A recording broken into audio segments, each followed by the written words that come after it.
Welcome to Teacher Tales, where the chalk meets the cheese. I'm Glenn Bryant, your host on this weekly podcast, here to share the fun, the fails, and the fantastic moments from classrooms everywhere. Whether you're an educator or you just love a good story, you're in the right place. Stick around, like, subscribe, and share. You don't want to miss a single laugh or lesson. Hello and welcome to Teacher Tales. I'm joined here today by a longtime friend and acquaintance I've known for a long time. I don't remember if I ever had him in class or not, but I do remember that he was a great student, a good football player, and a guy who covered for me as a young man when I had to go away on military duty. So, Coach Sam Wallace, he's currently a Danville Hawk.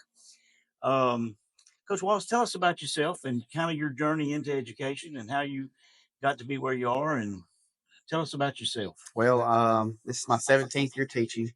Good Lord. Yeah, That makes me old. yeah, you are one. 17th year teaching, and I'm head boys basketball coach here at Danville. I've been the girls basketball coach at Elkmont the last 6 years, and people at Elkmont were just terrific the whole time I was there. Limestone County in general was terrific while I was there. But how I got into teaching was my granddad's been a pastor a long time. He's the real Sam Wallace, and that's my namesake. He is Sam Wallace, and I am Samuel Wallace. Everybody just calls me Sam. It's just I'm not the real Sam That's Wallace. all I've ever known you Yeah, as. Is he's the real Sam Wallace. I'm not. That's all I need to say about that. But so at a certain point in my life, I thought, hey, being a preacher might be a good thing for me to go into. But the more I thought about it, the more I thought, people choose to go to church. They don't choose to go to school. So I felt like my impact would be much wider, and I could have much more impact if I went to school, not necessarily making kids believe in Jesus. that's a plus if you Yeah, can, but yeah, but just the impact and the influence I could have on kids, just to maybe they can be a better person because they were in my classroom. the best Christian kid is Yeah. going to spend about 3 hours a week at church. Yeah. And as a high school math teacher, Yeah. you're going to get them for 5 hours a week at Yeah. least. And if they're an athlete, More than that. you're going to get them more than that. If they're an athlete, I spend more time with them than their parents do during season. And that's not a bad thing No. when it's it's quality interaction. So, but that's kind of how I got into education, and that's kind of my why. Like, why do I do what I do? You hear people say, "What's your why?" That's my why. Like to be an influence for Christ. And if I can teach them some math and teach them some basketball along the way, that's great too. That's a great reason to do what you do. It's kind of what I always felt like education was a calling, much like the ministry or anything else like that. So thank you for being with us. Yep. Can't wait to hear what you have to say when we get to our long form interview. Well, all right, we're back and we're ready to do the long form interview. Again, I'm here with Coach Wallace at Danville High School. Coach Wallace, what's the most memorable moment a student made you laugh, and how did that moment impact your teaching? So this moment did not make me laugh at the time at all. But now I look back, gosh, that's been 11, 12 years ago now, and it's hilarious now that I think about it. And it's also shaped me as a person, as a teacher. So I'll tell a story at the end of story time that's related to this. But Senior Frank, first year teaching at West Morgan, is probably 2010, 2011. I graduated from West Morgan in 05, so I'm back at my alma mater, just not very far along after that. Our principal, Mr. Harris, was my math teacher in 6th and 7th, 8th, and 9th grade. And these kids for Senior Frank put these fishing ponds in my classroom with goldfish in the actual fishing poles. And it was the day of senior. We were going to be reviewing for senior exams that day, and I lost my temper. I was not happy. Brandy Ashby, who's a really good friend of mine now, came down. She's like, "You need to chill out." I said, "You need to get the heck out of my room before I go all on you too." And so I was really upset. More not that they pranked me, but more for the reason that like I wasn't going to get to the review with our seniors before they took their senior exam. And so what I learned from that is that it ain't always about math. It ain't always about science. It ain't always about history. It ain't always about English. It's a relationship business. It ain't about you as a teacher. It's about the kids. And it's made me it's made me a better person. I'm much more laid back than I used to be, and so that story is connected to the story at the end, and those two go, and you'll understand how they go together. But that's that story. So All right. Our next question is kind of a personal question. Well, all of these are kind of personal questions, but our next question is if you could give your younger teacher self one piece of advice, only one, what would that be, and why did you select that piece of advice to share with your younger self? well, it's not about you. Like that's the thing. If I talked to myself 17 years ago now, like I would tell them, hey, it ain't about you. Like this ain't about you. It's about relationships. Don't sweat the small stuff. Like there's gonna be days where you have pep rally and you miss that period. There's gonna be days where you have a snow day and don't have school at all. There's gonna be days where you have delayed entry and you miss the first two periods. Just do what you can with what you have where you are. That's Teddy Roosevelt said that, and that's what that's just do your best and and understand that every kid that walks in your classroom has a story that you know nothing about. So just be kind when you can. All right. So, what's the craziest thing that you've done to keep your students engaged? And more importantly, did Yeah. it work? Yes, it worked, and the story is we sang the quadratic formula to the You want to hum a few bars for us now? I will do it. Yes, to the tune of "Pop Goes the Weasel." Okay. Yeah, I and can't wait for this. and the kids, I may mess it up. I haven't taught quadratic formula in probably 2 or 3 years. And since we have to use it so frequently, it's a piece of very critical information. Well, it is, One and math teacher to you use another. it a ton, and out of it too. Yeah, but So after that, I haven't been asked for it once. yeah, that's right. That's right. And that's the thing. That's the thing. Kids will always ask, when am I ever going to use this? Yeah, You're probably not going to. unless you're going into upper level Now, math. I have used the Pythagorean theorem It, while playing golf. yeah, use it Like frequently. hit it in the wrong fairway. Yeah, Had a distance to the pin. helps But me. That 3-4-5 rule helps me all the that's right. time with So I my. walk over in the middle of the fairway, shoot Yeah. the distance, walk straight over the right angle, shoot the pin, and you figure exactly how far you got. So All right, so um, let's let it rip on the song. this is not. I am not by any means a musical savant. That's why I can't wait. Yeah. So it's like X. Let's see. I get the tune first. Oh, okay. X equals opposite B plus or minus square root B square minus 4AC all over 2A. There you And go. they never forgot it. And when I first started teaching at West Morgan, some teacher in the room before that was in the room before me took permanent marker and wrote on the board the quadratic formula. Oh, his name wasn't Mr. Bryant. It was Was Mr. Bryant. Yeah. it? So that was we sang that song together and they never forgot it. All right. Yeah, I would agree. That's probably one of the. I had the ratio rap when I was Yeah. teaching middle school. So, Yeah. you do what you got to do. How do you personally stay motivated on those days when nothing seems to go right? Well, it's just And as not. a coach, Yeah. you probably experience that more frequently than you do as just a regular classroom teacher. But in the classroom, Yeah. it's the same. Both. It's both. Let me say this first. I think the best teachers are coaches because what do we talk about? What do we talk about that good teachers doing? We talk about meeting kids where they are. We talk about them differentiating instruction. We talk about them getting movement in the classroom. We talk about all these different things, and that's what coaches do. Like you have to coach a kid where they are. You have to differentiate the levels of instruction. You can't coach your best player the way you coach your worst player because their skills aren't the same. Just like you can't teach a 36 ACC kid the same way you teach a 12 ACC kid because their skills aren't the same. So I think coaches get a lot of bad Yeah. rap. They get a bad rap for not being a good teacher. But I think your best coaches are teachers. They're good teachers. And so anyway, like how do I do it? Like it's not about you. Like I said in the earlier question.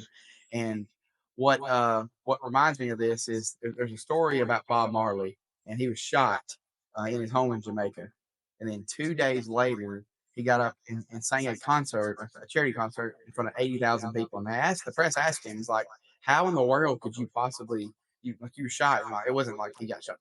It wasn't fatal. It was a flesh wound. Yeah. It was like he got shot in the arm, but still, like he was Yeah. shot with a bullet. And they asked him, like, how could you do this? And he said, well, the people that are trying to make this world worse every day are not taking a day off, so I can't afford to take a day off either.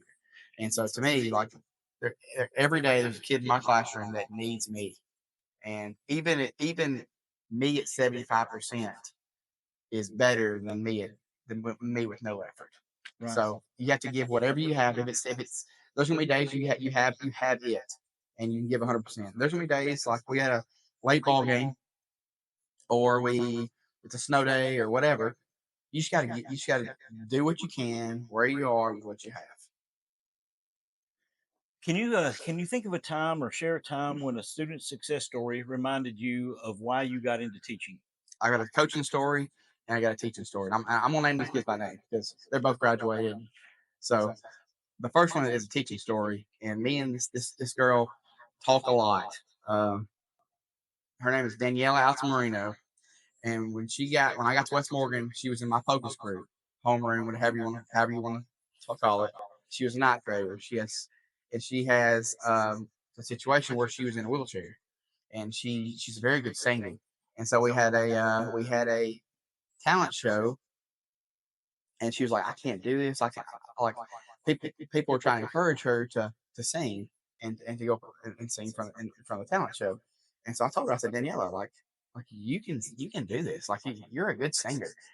Like the fact that you're in a wheelchair has no impact on you whatsoever as a person, or like you need to just like use the skills and use the gifts that God has given you, and go up there and you kill it. And she did. She went through. She did a great job. And to this day, like she still texts me and calls me the goat. That's what she says. You're the goat, because she said you're the person that gave me confidence, and that people didn't see me as a girl in a wheelchair. They saw me as a person. And she's a speech pathologist for a school now. And she said the reason she went to teaching is because of me. Like, and that just like I don't know, relationships are what's important in life. And we were at my in laws this past weekend. When I got home, I had a box sitting on my porch. In that box, she had bought me some stuff for Danville. Like she bought me a clipboard that says Coach Wallace, and has a clipboard on it and has my name on it. It's purple and all this. But that's what to me, that's what teaching's about. Like kids will never remember the quadratic formula, or what a participle phrase is, or why we fought the War of 1812, or any of those things, or what an atom is, and that stuff. But they will always remember how it made them feel.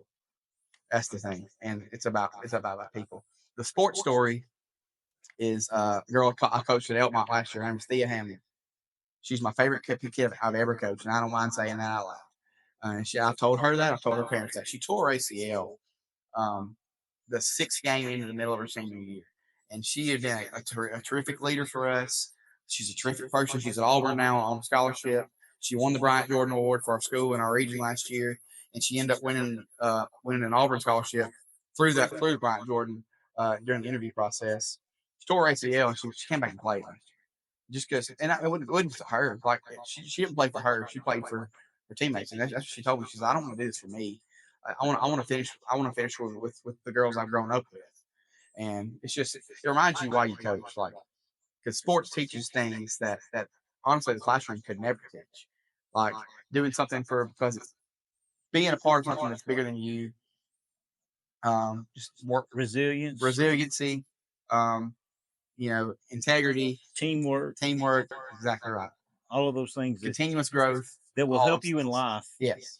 Beyond no matter what no matter what you choose to do as a career. And so like she was a great player for us. Like she was a really good player, first of all. Like she was our best player, honestly. And she got hurt, and she could have just went ahead and had surgery, been done with it. But she chose to play through a torn ACL, which is not very easy to do. I can't. I don't know how hard it is, because I never had to do it. But like the doctor said, like if either she can do it or she can't. Either she can take the pain or she can't. And she could, and she did it. And it was an inspiration to me and the rest of our team too. So our next question is, what's the funniest misunderstanding or miscommunication that you've ever had with a student? Yeah, this wasn't a misunderstanding. This was just a kid being a knucklehead. I'm not gonna call this kid by name, but we're Little Johnny. Yeah, little Johnny. That's right, little Johnny. And so we're studying trigonometric identities and verifying them. Very difficult content, not easy to do.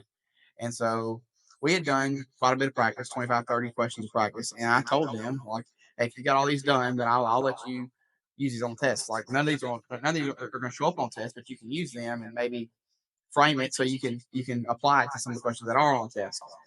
And this joker went to the teacher's lounge, took another student's work, photocopied it from the copier, and I made them turn what they use on their work in. And he probably would have gotten away with it too, except for the handwriting was girls, and he left the girl's name on the paper. so, so it really was a misunderstanding. Like I don't have a whole lot of misunderstandings, and John Gordon has a saying that where there's a void in communication, negativity will always fill it. Like so, I try to over communicate, so there are misunderstandings. Now, do they happen? They do. This wasn't a misunderstanding. This was just a kid. Here's just being knucklehead. So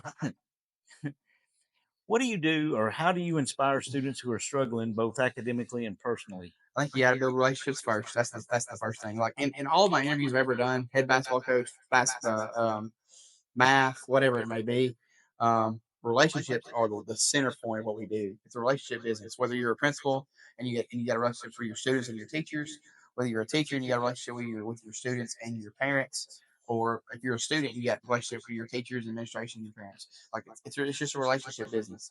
So I think you got to build relationships first. Number two, we do a quote of the day every day. It's on the board. You can't see it from where your camera is, but today's quote was the Teddy Roosevelt quote I referenced like earlier, and we do a quote of the day every day. I also have also in the corner up there. You see there's an energy bus. There's an energy bus bulletin board. I'm a big believer in the energy bus. It's a book by John Gordon, and it's just about there's 10 rules. I don't have memorized, but there's 10 rules. I'll go through a couple of them. Number one, like you're the driver of your own bus. You are in charge of you, and nobody else is. Like just because Susie does something wrong doesn't mean you should do something wrong. It's the old adage of if everybody was jumping off a bridge, would you jump off a bridge? Well, you're still in charge of you. Take responsibility for you. Don't make excuses for you. It's about you. One of the rules is don't be an energy vampire. Like don't suck the life out of everybody around you. Be an energy giver. Are you a fountain or are you a drain? Like are you giving life to people or are you sucking it out of them? So just we try to make it bigger than math, bigger than basketball, bigger than whatever we're doing. Uh, but those are a couple of things. Quote of the day, just build relationships, and then the energy bus. So the last question is: if teaching were a superhero job, Yeah. what's your superpower, and how do you use it in the classroom? So I'm on a team's contract, which means I have an athletic period and 6 classes, no planning. So for me, what I would if I had a superpower, I like the Marvel universe. I know people some like DC, some like Marvel. I like Marvel.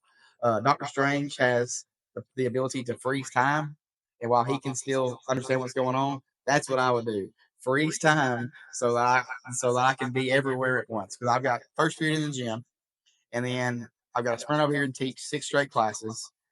I usually stay after school 45 minutes to an hour to kind of use my that is my de facto planning until basketball starts. When basketball starts, I don't have that time.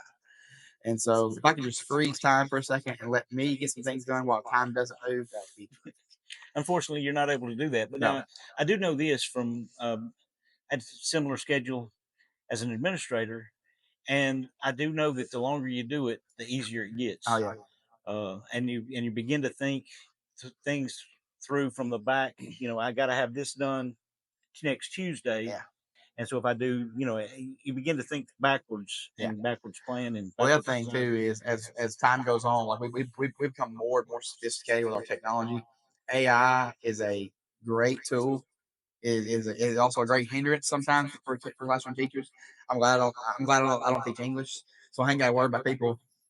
Write me a paper on this.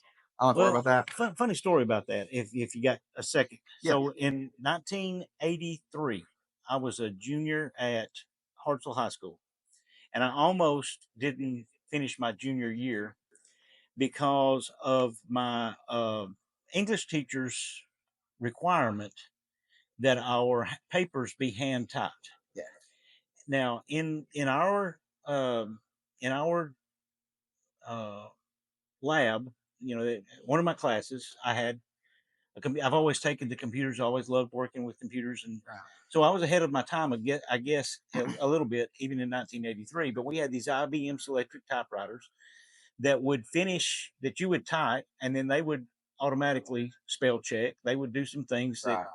well, I used one of those for my term paper, and she called it a Lost it. word processor, Yeah. and she said that that was absolutely forbidden, and Right. she gave me an F. Had to go appeal to the administration. It was my work, it was Yeah. my ideas, it was my, I just used the tools that I had in Right. front of me.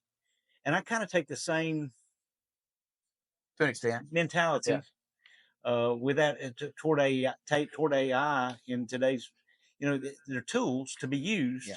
We have to figure out how to use them and use them correctly. But Right. to be against them, I mean, you can't stop the future. It's gonna. Well, at some point we said, at some point in the classroom, teacher said, "Hey, no calculators are ever allowed, ever." In fact, like UAH had a no calculator policy for a while, and then you know we decided, hey, let's let them use Well, I mean, calculators. learn to use the tools that are available correctly. That's my stance on it. Same way I feel about cell phones, but I just don't think in a math class they have Yeah, any I think we business. can hide under a rock and say like these things should be allowed, or we can try to stay ahead of the curve. I think you always got to try to innovate. You always got to try to adapt. You got to meet the kids where they are. They're using these things, so you might as well use them for our advantage. So for me, like um, AI, it allows me to save time on some certain tasks. The Google Suite's pretty cool because I can do work on my cell phone. Driving down the road, Well, if you not chose driving to. not driving down the road, but my wife would kill me if she knew I was doing that. But we're back, and it is that segment of our teacher tales where we do story time. So story time is that part where where it's reserved for things that didn't fit into the interview, but they were just too funny and they could only happen at school.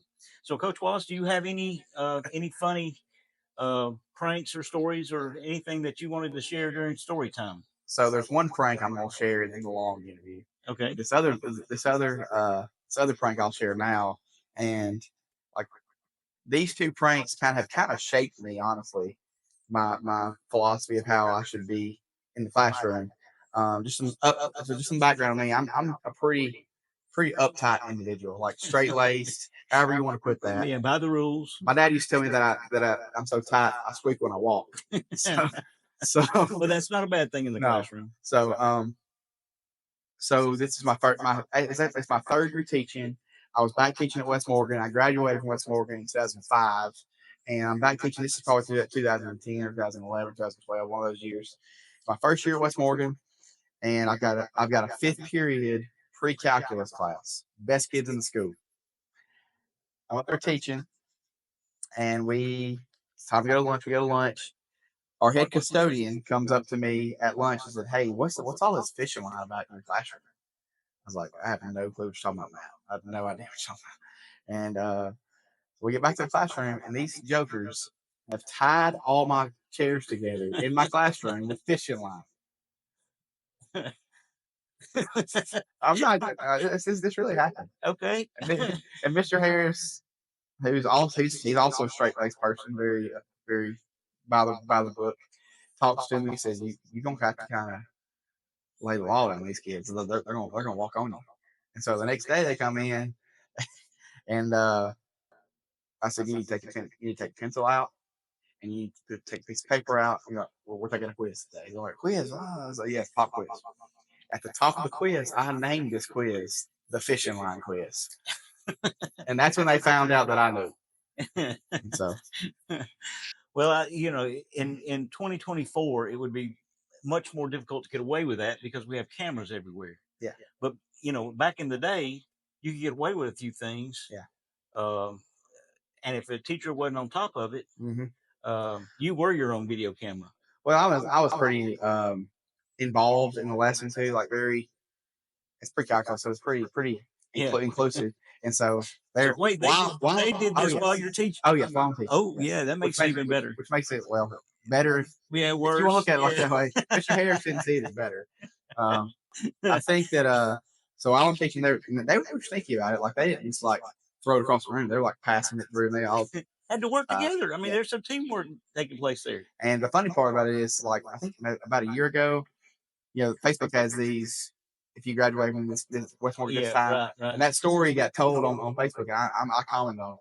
I said, guys, I remember this to this day. I said, that's kind of Well, it's kind of helped shape me. the lesson to be learned there for a young teacher is keep an eye on your kids. Yeah. You know, Even while you're teaching. even while you teach, especially while you're teaching, Yeah. because they're up to no good. And they can't help it. They're just kids. And they were good kids. Like Yeah, they didn't mean they really didn't mean any ill will by it. yeah, they never do. But yeah, they just, you know, they got one on them. Well, I'm thankful that they did, because that gave us something to talk about in 2024 on Teacher Tales. That's right. Well, all right. That does it for Story Times. That does it for this edition of Teacher Tales. If you know a teacher whose story needs to be told on Teacher Tales, please do not hesitate to drop me an email. You can find us on Facebook. We're on all the major platforms. But email me at motivated, MOTOVAD, inspiration @gmail.com. If you know a great teacher that needs to be on Teacher Tales, we'd love to interview them. We'll see you next time on Teacher Tales. Thanks for tuning in to this episode of Teacher Tales. If you were inspired, motivated, or just had a good laugh, be sure to subscribe and share this podcast with your friends. And if you know a good teacher who has a story to tell, I'd love to hear from them. Send me an email at motivatedinspiration@gmail.com with your suggestion. Remember, whether you're in the classroom, at home, or out in the world, keep spreading the joy of learning. Until next time, keep those stories alive.